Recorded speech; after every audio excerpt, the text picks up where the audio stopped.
Welcome to this edition of MI Technical Training on the Citrons FMT020. Everyone can read the display under all light conditions with the new local user interface. It offers best visibility and readability by its large display, full graphics and backlight. Based on your applications, you can choose a top view that suits your needs. Thanks to its depth, all 14 digits of the totalizers are fully viewable on the product. This resolves an old pain point. The display can be operated via four capacitive buttons, which remain protected at all times under the high-impact enclosure. You can operate the product without having to open the enclosure, and you no longer have to worry about humidity, dust or rain getting in your electronics. We know that all applications are different, some of them mounted horizontally, some others vertically. To make it easy to read from all angles, you can mount the local user interface in four orientations. No more breaking your neck to read your numbers. Finally, the text is presented in natural languages, one of 14 options. No more second-guessing icons. That was a great overview. In the rest of the session, we will present in more details the local user interface and the numerous powerful possibilities. We have 7 focus points for this session. From the first startup to the data logger via setup and diagnostics. We have a lot to cover, so let's get started. Let's have a quick view on the local user interface when you first power up the product. The first thing to know is that you can enter the menu by pressing the right key. Depending on which parameters you need to set, you will need to set the right PIN code. By default, the menu is read-only to avoid unintentional parameter changes, and this will be the default state after 10 minutes of inactivity. Then you will certainly wish to set your language. You can already pick from 14 languages. Finally, you will want to set your system parameter under the Setup menu. The FMT020 offers numerous quick start wizards, which will accompany you through the required steps to configure your system, making an easy task of the commissioning.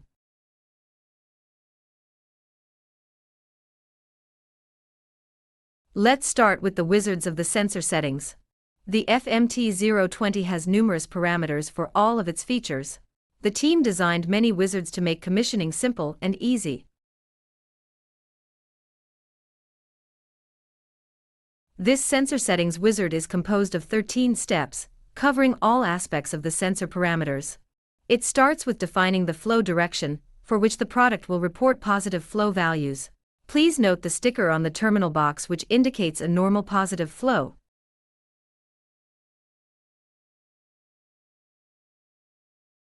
Next, you will set the frequency of the power source.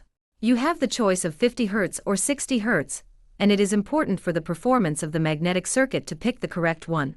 Then you have the opportunity to control the empty pipe detection algorithm. If you enable it, we recommend that you perform the adjustment step to have a reliable behavior based on your environment.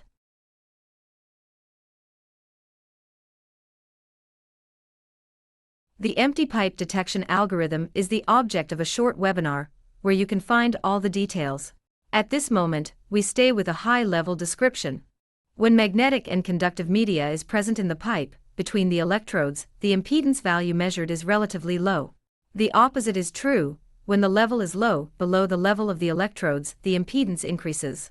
This behavior is what allows the new algorithm to detect a situation that we call the empty pipe detection. Running the automatic adjustment makes it very tightly coupled to the environmental conditions and ensures a good performance. On a new installation, it is recommended to run this wizard at least once, to fine-tune the threshold to the specifics of this installation.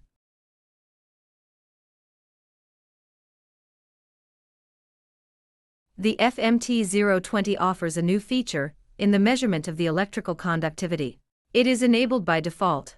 You can optimize its performance by entering the conductivity of the medium if you know it. With conductivity as a new process value, you can monitor the mixture of the material in your pipe based on its conductivity property.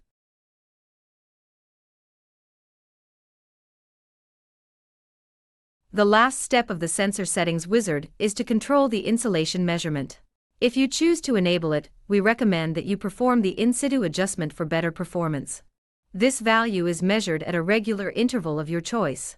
During the measurement, the H-bridge is driven with a signal, and the product expect no signals on the measurement electrodes.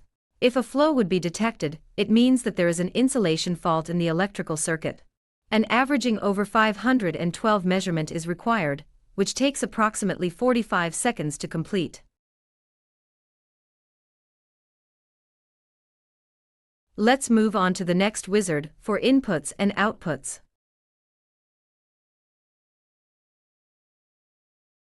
It is worth noting that all these quick starts have a similar workflow, illustrated here. The same sequence of parameters will be navigated. Let's take a few seconds for you to read the steps and become familiar with the sequence. Press pause if you want more time to read this workflow.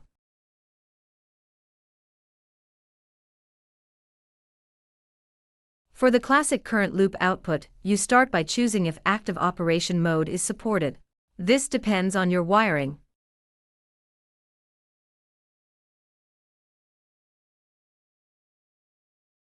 Then you select the process value of interest, amongst three possibilities: volume flow, flow velocity, and our new electrical conductivity. You can also impose a constraint on the output based on your application. For example, you may elect to have zero output when the flow is calculated negative. You can pick one of four modes.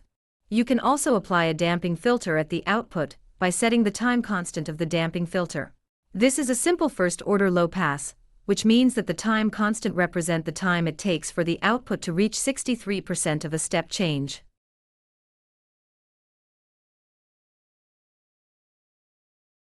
Next, you must set the limits of your milliamp output. You can pick between multiple modes, which have different failsafe values and range values. It is up to you to select the ones that will match your process controls. It is also at this stage that you configure the range values based on your process.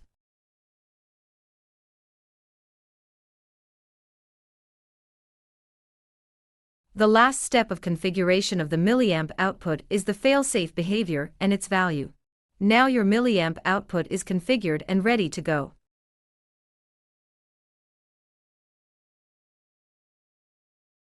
We will skip over the details of the digital output as a frequency output, so that we can focus a bit more on the pulse output mode.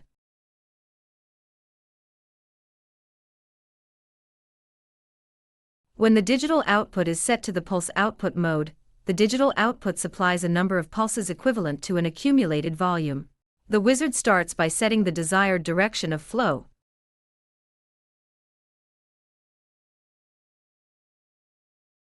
Then the wizard takes you through setting the desired polarity, and the detailed controls of the pulses, such as the width.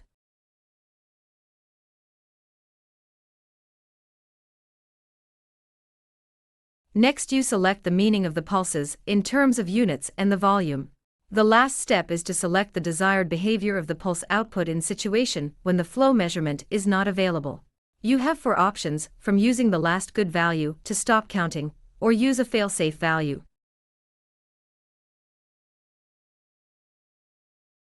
When the digital output is configured to relay the status of the system, the wizard will guide you through a few steps, from defining the mode of the status signals. You can choose between NOMOR mode or PCS7 mode.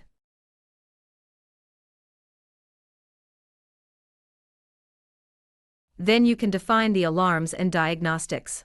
They are organized in logical clusters, covering the parts of the products, the sensor, the volume flow, the totalizers and the data logging. The FMT020 offers a very complete list of possible alarms, as you can see here.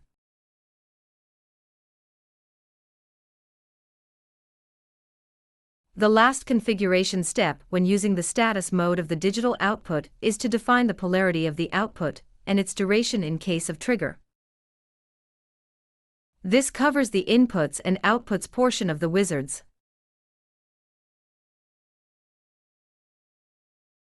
Let's have a brief look at the self-test wizard. Self-verification is a powerful tool that will allow our customers to maintain complete confidence in the performance of the installation. It is part of the three-layer strategy, a foundation of the IQGuard concept. The first layer of verification is the 100+ parameters that are continuously being checked in the background.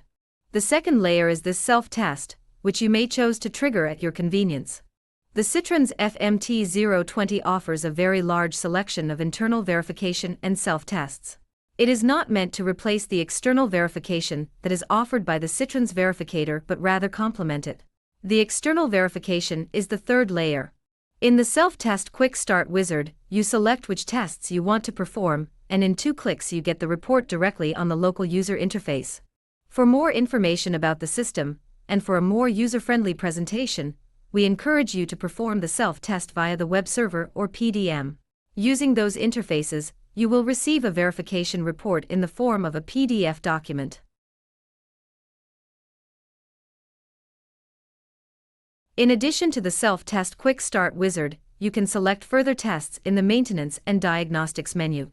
You may select which tests you want to perform, and in 2 clicks you get the report directly on the local user interface. In this example, you can test the pixels of the display by alternating all pixels on and off. You can also check the system noise levels. The last wizard for this webinar is the Data Logger.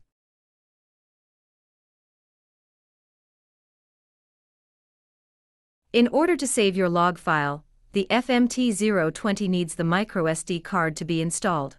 If you intend on using the Data Logger, don't forget to purchase the SD card as an option. We provide an option for an industrial micro SD card to fulfill the harsh testing conditions. But if your environment is more friendly, you can use any commercial micro SD card on the market, as long as the capacity is 32 GB or less. Be aware of a shortcoming in the handling of the clock. The FMT020 is not equipped with a real-time clock. Therefore, in case of power outage, the log file will remain in the right sequence, but the time stamp will have to be set again. This is being improved at the platform level.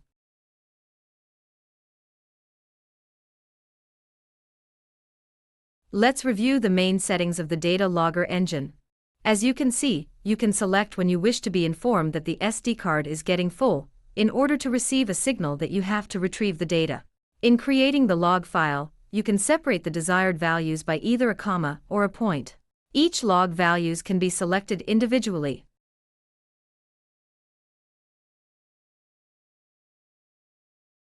You can also choose to log individual Modbus registers by specifying their addresses. You can log up to 70 parameters this way. The mapping table can be found in the latest version of the operating instructions.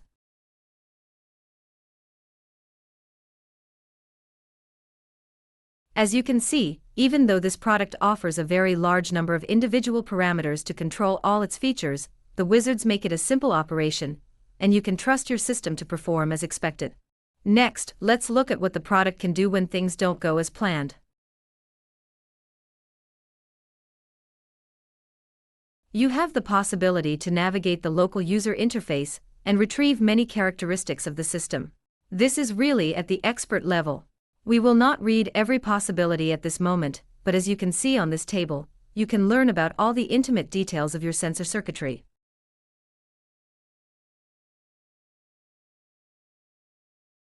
You can also review the noise level characteristics to understand if there would be any kind of external interference that could impact your system and affect the measurements.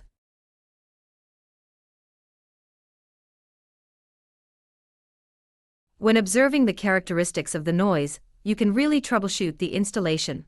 It will help an experienced user detect grounding issues or other problems with the coils. On the blue image, you can see typical values of a real sensor.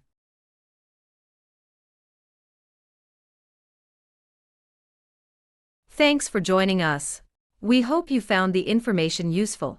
Don't hesitate to contact your trusted and competent colleagues of the technical support and customer service teams for more information. Keep well.